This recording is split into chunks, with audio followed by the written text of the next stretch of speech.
I doubt there is a single person listening or watching whose life has not been touched by cancer. Only 4 months after losing her mother to breast cancer, Ginny Dent Brant found out she herself was fighting aggressive cancer. She has walked the halls of power of Washington, D.C., the mission fields around the world, and the unexpected journey of cancer.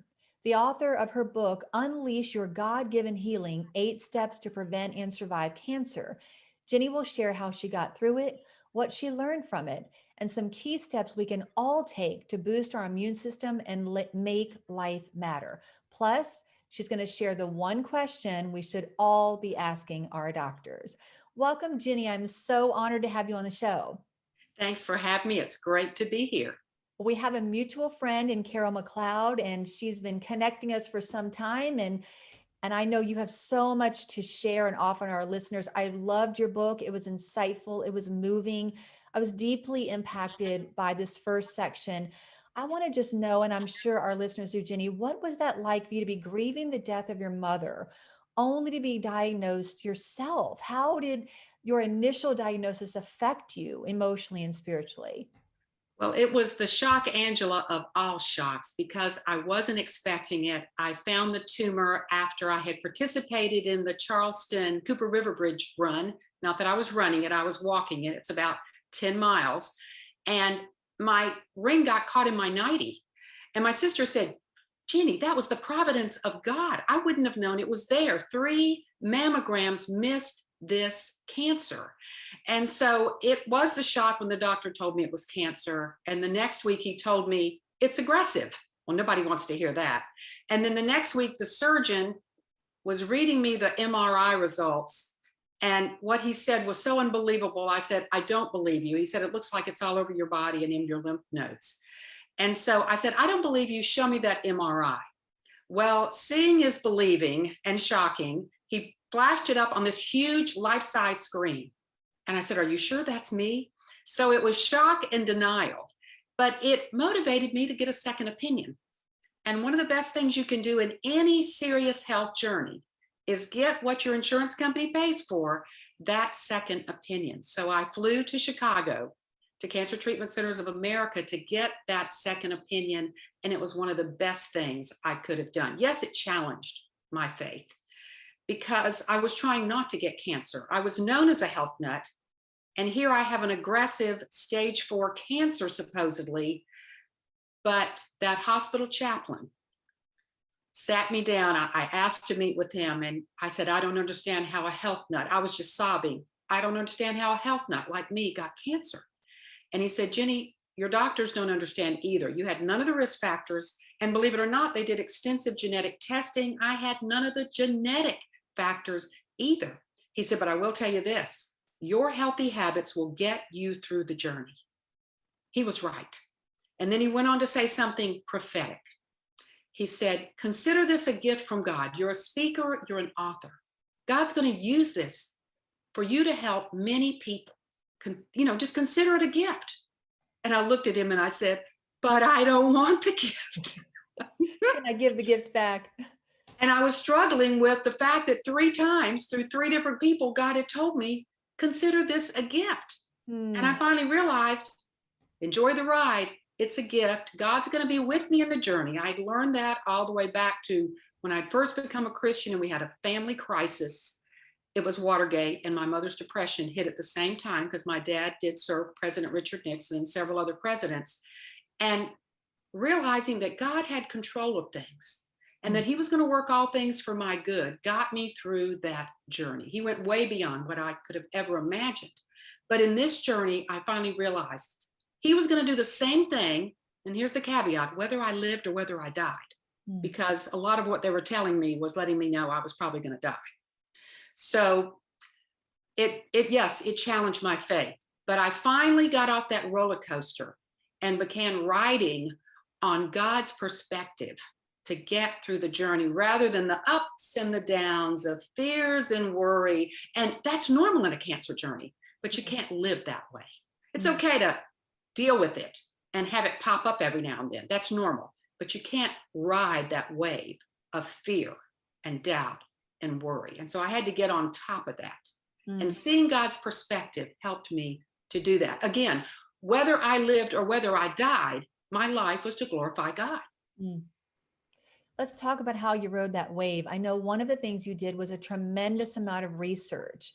I'd like to talk about that. Maybe there are listeners who are finding themselves in an unexpected crisis or a diagnosis, or they want to know what they can do to be preventative. So, what kind of research did you do once you were diagnosed with cancer?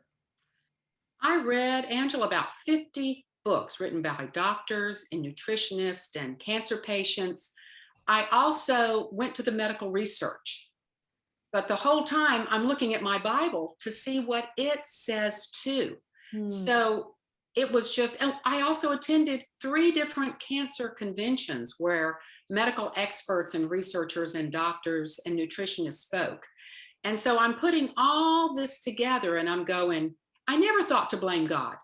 I learned from my dad's journey with Alzheimer's that that was a lifestyle disease, and cancer, I learned, is 90% lifestyle, Wow. only 10% genetics. And that's pretty clear throughout most cancer centers in this country. They will tell you that. They know that for sure now.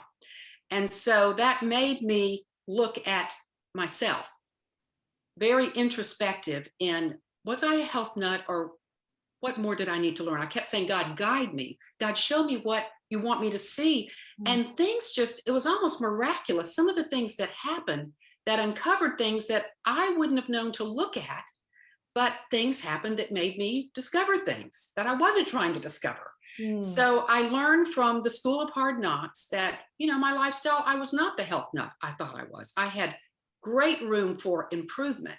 And some of the things I was doing on an everyday basis contributed to my getting cancer. And there are things that were unintentional, Hmm. but there are things that all of us are doing. And that's why I felt led to write the book that, as I told the chaplain, the book I never wanted to write, because I didn't want anyone to go through what I was going through.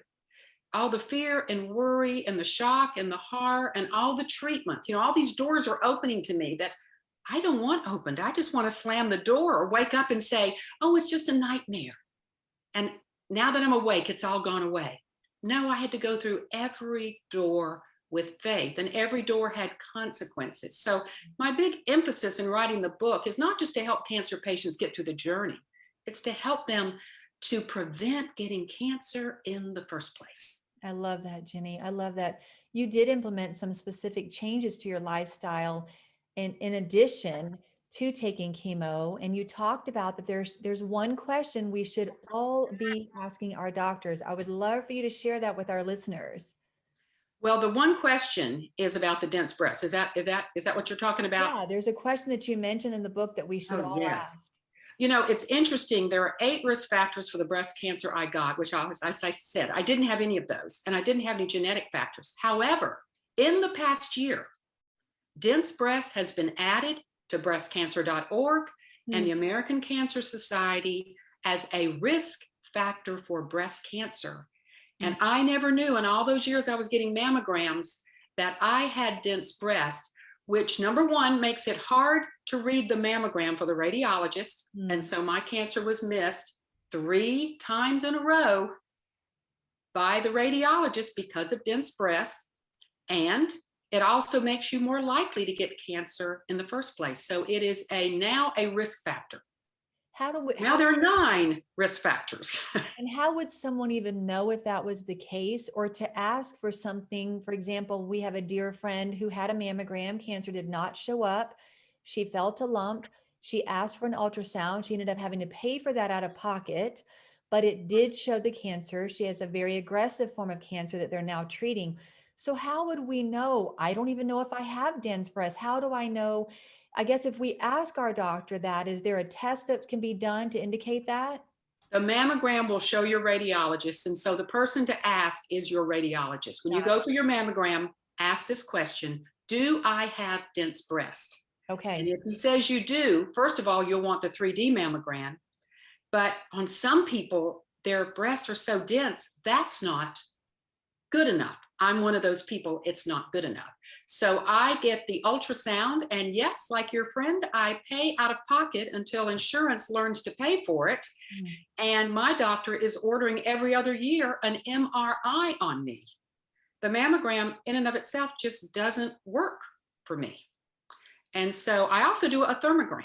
So you can choose to do a thermogram would be out of pocket, and an ultrasound can be out of pocket, but they're remote labs. But with this information coming out, I think insurance is going to start paying for the ultrasound in place of the mammogram for these people.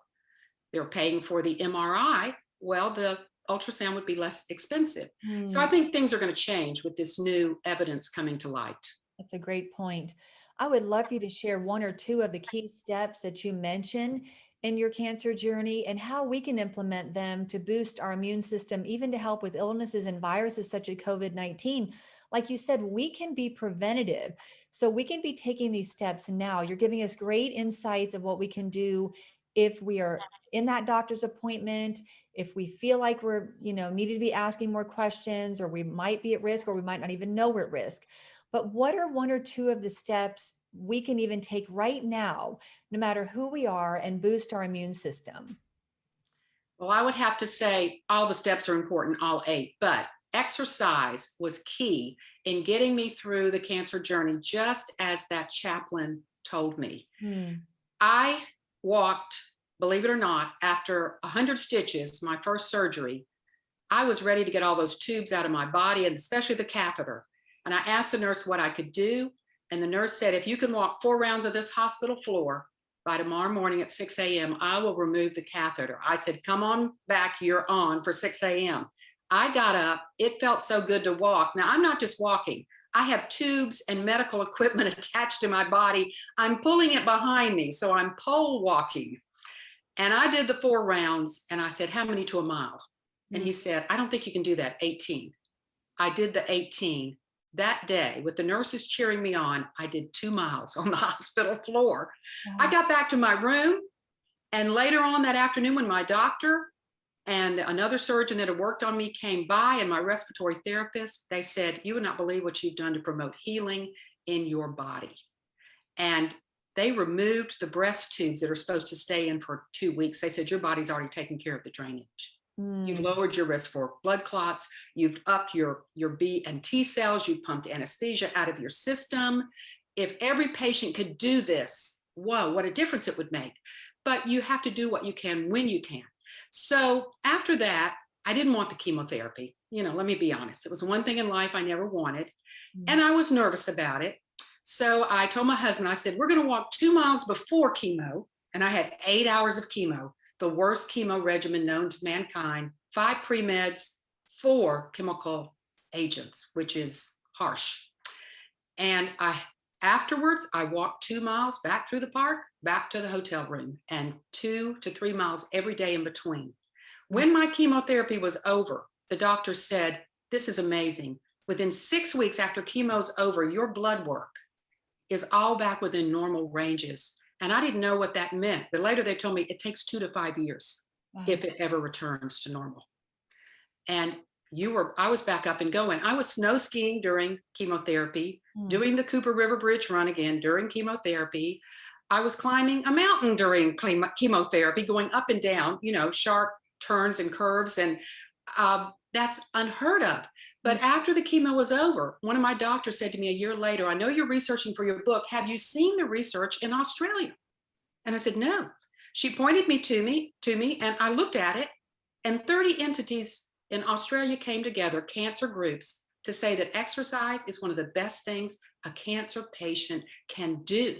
Again, for any patient, it ups the B and T cells. During COVID, being sedentary, not a good idea. We needed to keep moving, even if you moved in your house or around your yard or in your neighborhood and stayed away from people. It's important to keep the B and T cells up and to stimulate your lymphatic system, which is your trash disposal system, which is part of your immune system, to take out the trash. It was important during COVID. It's important during chemotherapy. And now they're telling cancer patients, move as much as you can, move when you can. and when you have the energy and the balance. I had it right off the bat and was able to do it. For someone who's not quite there, do it when you can do it. Sure.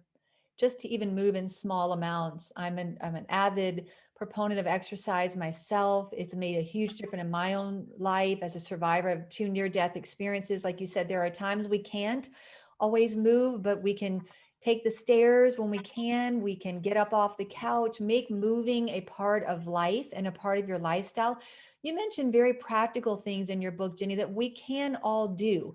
It's sleep, it's water, mentioning drinking at least half of your body weight in ounces. My kids used to always tease me that I would say, have you drank your water? I'll still tell them, they're grown and out of the house, have you drank your water today?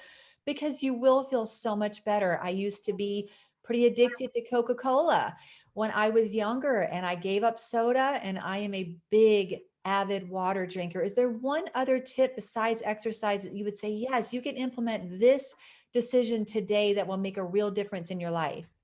Well, I'd have to say that food as medicine Mm, is absolutely powerful. And I had to look back and see what the Bible said. And he tells Adam and Eve, God tells Adam and Eve, I've given you these plants mm, for food. And today, scientists can tell us every phytochemical and antioxidant, plus the minerals and the vitamins and the fiber that all help our immune system. mm, And I mean, the antioxidants and the phytochemicals are cancer fighters. So mm, if you look at something like blueberries, I now eat blueberries every day because it reduces your risk for cancer. I'm trying to risk, the cancer coming back. The blueberries build your immune system. The blueberries provide fiber to feed your gut. And 70 to 80% of your immune cells are in that gut. So keeping that gut healthy mm. is key to fighting disease and keeping your whole body healthy. So I learned that, the average American eats 2 to 3 fruits and vegetables a day. Adam and Eve ate nothing but fruits and vegetables and nuts and seeds and herbs and spices. And Daniel did the same thing. And as we know, Daniel fared better. Just pulse foods that God created and water. And he soared on that. Mm. So food as medicine, I don't think people realize how powerful food is for your health, your immune system, to prevent cancer, even help your mood and depression. So food is just a big plus, and we need to use it rightly instead of the sad American diet where we just eat everything processed and junk with high calories and low nutrients. So I Absolutely. had to flip that. High Absolutely. nutrients, low calories. And there's some easy things we can do, like smoothies. You mentioned that. I love to eat smoothies. I may not be able to eat a whole cup of blueberries by itself, but put into a smoothie with a banana or with some kale. You can get fruit and vegetables in different ways. Just get them in. That's the critical component. And those are some things we can do to actually prevent cancer. You talk about there are ways we can implement changes that actually prevent cancer. You mentioned 90% of cancer prevention is lifestyle. Is there another nugget you'd like to share with our listeners of something they can do to help prevent cancer? Well, one of the things that was found when I was searching for why I got cancer, because there weren't many reasons, and the more I searched, the more I found, is that 60 to 70% of what we put on our skin is absorbed directly into our bloodstream. Hmm. So a lot of the personal care products that we use, cosmetics, cleaning supplies in the house, contain endocrine disrupting hormones. Hmm. And I had an endocrine fed cancer, estrogen fed, but it wasn't just coming from within my body. I had those hormone levels tested before I was diagnosed, and I didn't have high levels of estrogen. But these endocrine disrupting hormones mimic estrogen, and they can drive cancer. And what's interesting, Angela, is my oncologist read my book and he said to me, I agreed. Your chapter was everything in your book, he said, but I agreed with the chapters on chemicals and toxins in our body. He said, I believe this is driving many cancers today and the cancer rates. That's why they're so high. And then I went to my OBGYN a few weeks ago and she said the same thing. So even doctors are beginning to realize that these chemicals in our environment that we're lathering on our skin We're drinking water. If it's not filtered, we're getting all kind of chemicals from the water table, and chlorine and fluoride. uh, the fluoride is good for your teeth, but do you want to bathe your whole body in it? And the chlorine is good to keep bacteria out of the water. That's why we're not a third world country, but you want to take it back out before you drink it. Mm. So we got to watch the chemical load in our body. Mine was sky high. Again, an accident. I got involved in a clinical trial with a sauna company because my doctor advised me to get all the chemo out of my body through the use of a sauna, infrared sauna. So we bought one, a home one, and I was in the clinical trial, and they're testing the chemical levels in my body. I didn't know there was such a test. And they're finding glyphosate, and they're finding Agent Orange pesticide, and they're finding bleach, and they're finding parabens and phthalates. And I'm, oh my goodness. Took it back to my doctors, and they said, yep, this is a big reason why you got cancer. Wow. So watch what you put on your skin. Watch the chemicals you expose yourself to. I do believe that they're driving, men are getting breast cancer, not at the rate women are. But 90% of them are estrogen fed. Now go figure, God didn't make men but to have a little bit of estrogen. Yeah. So it's not just the estrogen in their body, it's these personal care products and the chemicals in there mimicking estrogen. That's so good. That's helpful for us to understand that you talk about going organic. Someone like me who loves my lotion, what would you recommend? What would you say this is what you should be using instead of the chemically laced products? Well, you have to learn to read labels, but one thing I went to, and it happened after my first surgery, I asked the surgeon, all these scars and stitches, what am I to do? Do I get that stuff you get at the drugstore? And he said, no, just simple coconut oil. And boy, that opened a wide door. It did so well. I said, well, I'll use this on my face. I'll use this as a moisturizer. There are no chemicals in here. It's pure coconut oil.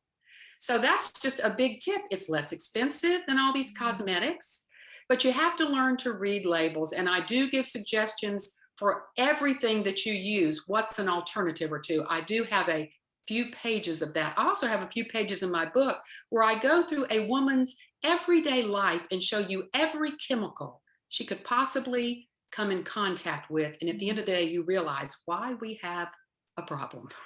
It's a very helpful resource, Jenny. There's so much in this book. You do talk about in the book how your cancer did affect your faith. How did you sense God's presence even in the middle of this difficult season? I knew from the very beginning, the first thing we did when I was diagnosed, my husband laid hands on me, prayed for me, and we asked God to guide us. And I could feel his presence, and I could feel his guiding touch and things that were happening when I knew my husband and I both felt a peace about different things at the same time. It was like God was working in our hearts. It was just every step of the way. I started concentrating, instead of all the negative side effects and all the papers I had to sign, it's including death.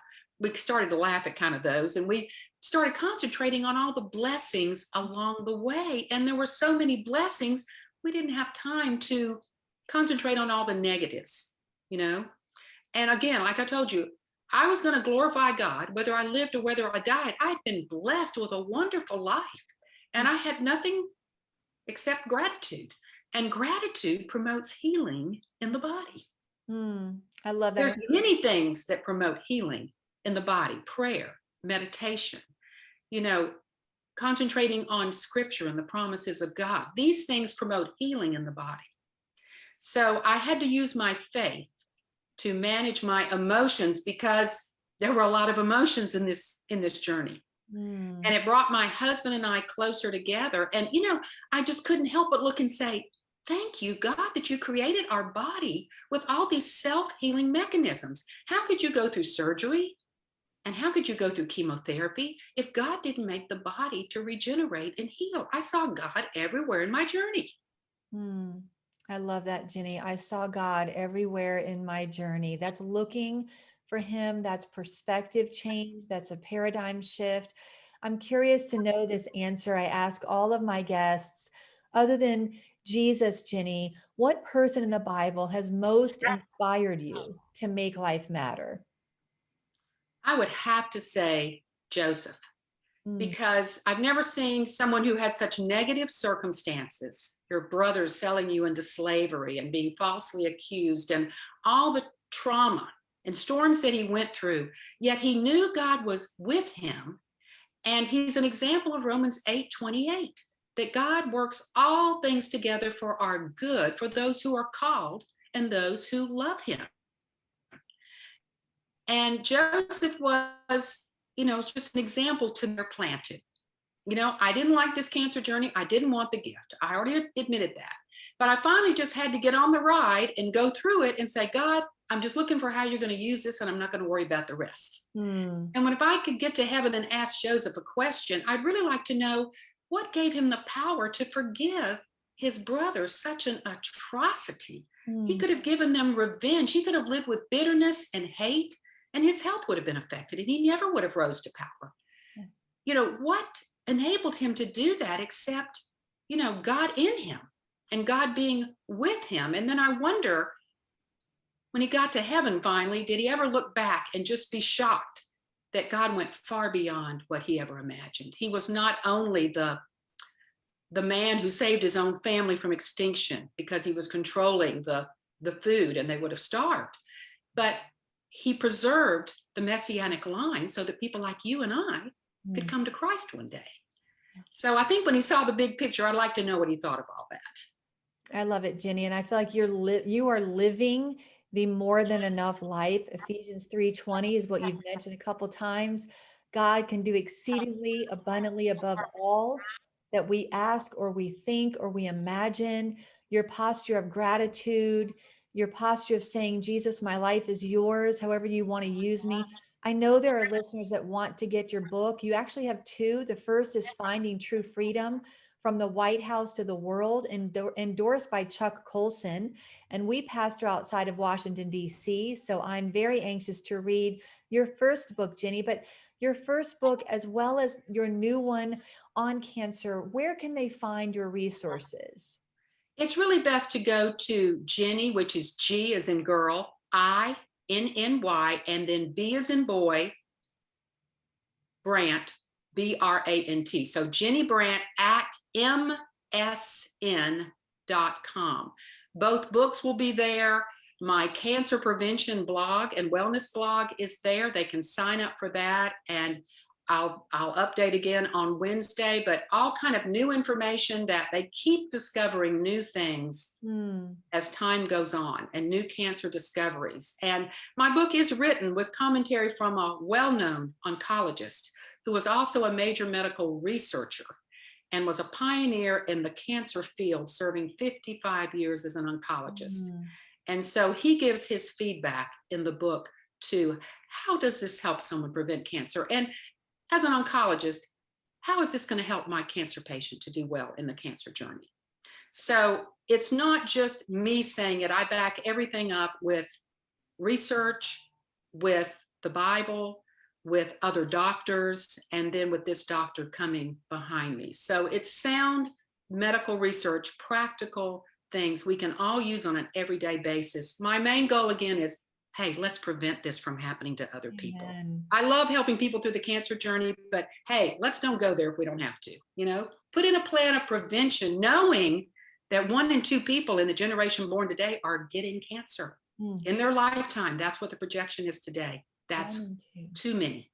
It's too many. It's too many. One is too many. And uh, even the name of your book indicates that unleash your God-given healing, meaning we have power in this. We are not powerless over our lifestyle, over these choices. So visit Jenny Brant, Ginny Brant, at msn.com, and I'll put all that in my show notes as well. And Ginny is going to pray over you listeners in just a moment.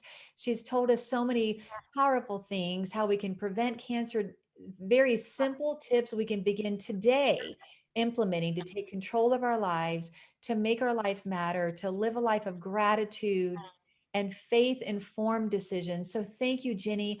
I close my episodes with a section called Truth That Matters. And this week it actually comes straight from your book. The Bible does not skirt around this issue and clearly teaches that trials and tribulations are a normal part of life. Trials are filtered through the light of his word and are designed to make us stronger. These things I have spoken to you, that in me, meaning Jesus, you may have peace. In the world you will have tribulation, but be of good cheer. I have overcome the world. That's John 16:33. Cancer forced me to look up to God for help and guidance, to look within and examine my soul and daily habits, and to look around me for any outside influences that I needed to change. For some people, fear and a near death experience lead to their spiritual transformation. For others, they find new purpose in life.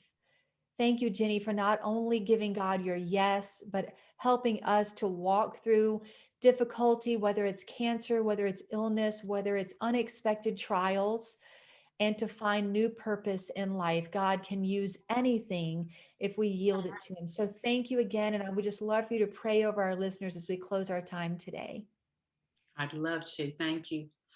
Heavenly Father, I don't know a person who has not been touched by cancer. And I pray for those people who are fearful of cancer, that they may get it one day because they've seen so much as I did in my family. Lord, I pray that your words and this book and the information will give them hope that you have created their body with self-healing mechanisms that work best when we implement the right lifestyle changes. I pray that you would give them discipline to implement those changes. And dear Lord, I so feel for the person who is now in the cancer journey. They're scared. They're having to make difficult decisions. I pray that you would guide and direct them, that you would help them as well to make lifestyle changes so they can complement what their doctors are doing and have a better outcome and be restored to full health. And Lord, I know there are many people out there who've had cancer. And like me, they don't want it coming back. And that again requires the same 8 lifestyle changes that help keep our immune system that God has gifted us with running as He intended. Lord, as Christians, give us the discipline to take care of our bodies, to really treat them as temples so that we can have more time on this earth to serve you. And I pray for those who this cancer may be their ticket to heaven, as Joni Eareckson Tada said when she was diagnosed with cancer. She's still here, but sometimes it is. It's just too far down the road, and it is your ticket to heaven. And we pray for the loved ones they leave behind, and that they will be a witness for you, even as they're ready to enter heaven's gates. We thank you, Heavenly Father, that you can heal in a moment, but you can also heal on an everyday basis through this wonderful, amazing body you have given us. We ask all these things in your name. Amen.